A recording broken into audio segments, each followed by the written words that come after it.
Man, getting everything right for this track is really wearing me down. This calls for a drink.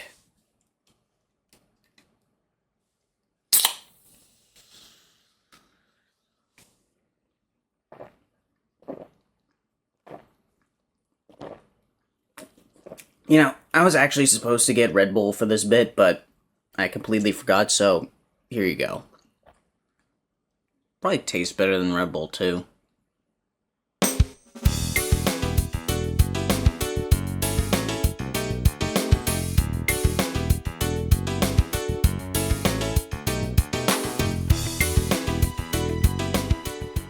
Welcome back to the Fast Track. This week we're at a track that is, let's just say, more suited to these cars than last week's track. Presenting the Red Bull Ring. Built as a way to replace the temporary circuit made on the Zeltweg airbase because, just look at it. And look at its modern name, I'm not even gonna try to pronounce that shit. The then titled Austria Ring came about in 1969, being built in the middle of the Styrian Mountains. See, that's a cool name for an airbase. Call it the Styrian airbase and not Fliegerhorst Hinterstoicer, however you're supposed to pronounce it. Anyways, the layout back then kinda resembles the layout we use today, but not really, because it was longer and the corners were much faster, to the point where safety concerns were brought up in 1995. And with the help of Herman Tilke redesigning the track, and mobile phone provider A1 Telecom funding the overhaul of the track at his facilities, it reopened to much fanfare in 1997 as the A1 Ring. It hosts the Austrian Grand Prix until 2003, and would be bought up by Dietrich Mateschitz, owner of Red Bull, the following year, staying relatively dormant, give or take the renovation in 2008, until around 2011, when racing would finally return to the track, hosting a round for both the DTM and Formula 2 championships. F1 would follow suit in 2014 with the return of the Austrian Grand Prix, and the rest is history. Despite the redesign, the track is still bad fast, but in a way that tends to produce some interesting racing. Having 3 consecutive straights connected by relatively slow corners means that there's no shortage of opportunities to send it on someone. But to truly get the most out of the track, we have to get into this week's Hotlap.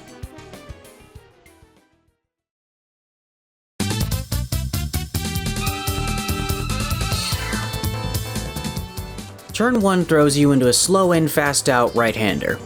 Brake between the 150 boards, downshift to second, and keep your wheels close to, but not hitting the sausage curb on the apex.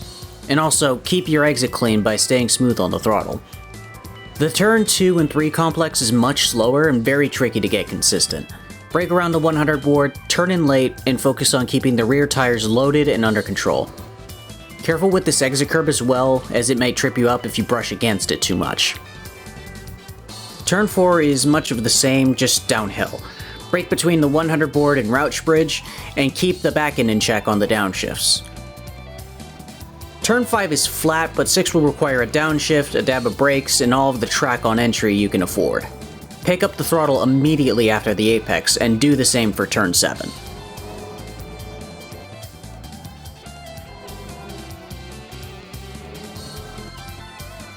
Turns 9 and 10 will kill you if you try to cut the inside too much. Downshift to 4th for 9th and 2nd for 10, picking up the throttle early to keep the rotation going through both of those corners.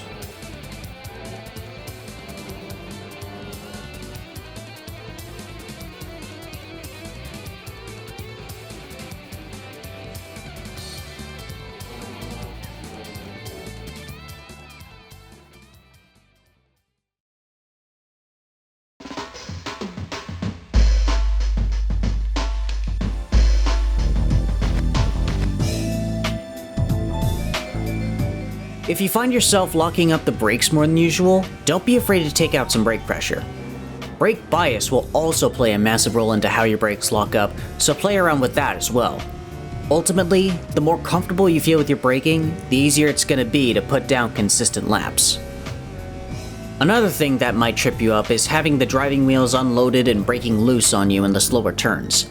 Don't be afraid to fool around with the differential settings and see what you need to keep the car under you. Finally, here is your race distance and fuel calculations.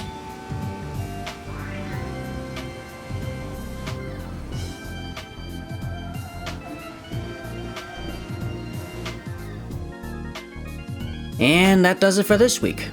Tune in next week where we head to Portimao, where I will most certainly butcher any Portuguese names worse than I butchered the Austrian names this week.